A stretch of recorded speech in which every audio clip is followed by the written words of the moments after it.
মাঠে আসলে খুব ভালো লাগে, চতুর্থ সাইডে গ্যালারি অনেক সুন্দর লাগে, মানুষ দিয়া ভরপুর। কি এখানে প্রতিদিন খেলা হয়, সকাল বিকাল সবসময় জমজমাট থাকে মাঠ। আপনারা যে মাঠটি দেখতে পেলেন, আসলে এই মাঠটি কিন্তু কোন জায়গায় অবস্থিত সেটা না বললেই নয়।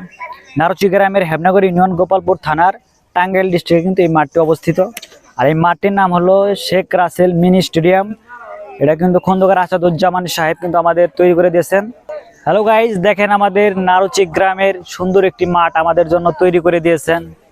আসলে এই মাঠটিতে প্রতিদিন বিকেলবেলা অসংখ্য মানুষ মানে ঘুরতে আসে, প্লাস মানে খেলাধুলা করে। দেখেন এখনো রানিং খেলাধুলা চলছে, প্রতিদিনই কিন্তু এরকম খেলাধুলা হয়ে থাকে এবং কি বিভিন্ন জায়গার লোক প্রতিদিন এখানে এসে মানে সময় কাটায়। আসলে সুন্দর একটি জায়গা, পাশেই কিন্তু আমাদের কলেজ।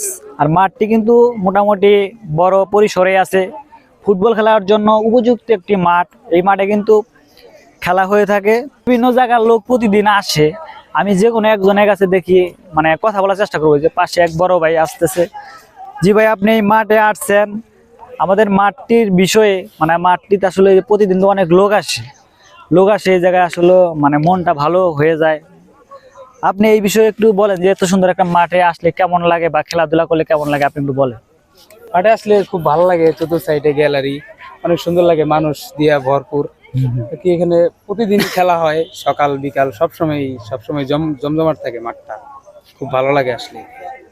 জি জি, জমজমাট থাকে আসলে, বিশেষ করে ঈদের সময়, বিশেষ করে ঈদের দ্বিতীয় দিন তৃতীয় দিন এরকম কিন্তু অসংখ্য লোক থাকে, হাজার হাজার লোক। এই জায়গায় কিন্তু রাত্রিবেলাও কিন্তু অনেক লোক আমরা দেখতে পাই, অনেক রাত্রি পর্যন্ত। ও আচ্ছা, ঠিক আছে।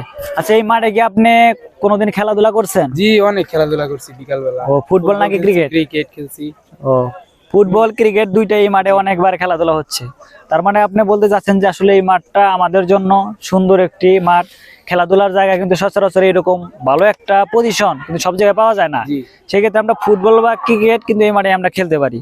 সেই জন্য এই মাঠটি যে তৈরি করে দিয়েছেন তাদেরকে আমরা অসংখ্য ধন্যবাদ জানাই, যে আমাদের গ্রামে এত সুন্দর একটি মাঠ তৈরি করে দেওয়ার জন্য। দেখানোর পরে আপনাদের কেমন লেগেছে আপনারা লাইক কমেন্ট করে জানাইতে পারেন। আর যদি ভালো লাগে ভিডিওটি শেয়ার করে দিতে পারেন। ও নেক্সটে যাতে আরো ভালো ভালো ভিডিও আপনাদের মাঝে নিয়ে আসতে পারি, সেই জন্য সকলকে অসংখ্য ধন্যবাদ। আবারও দেখা হবে, সকলকে অসংখ্য ধন্যবাদ। আসসালামু আলাইকুম।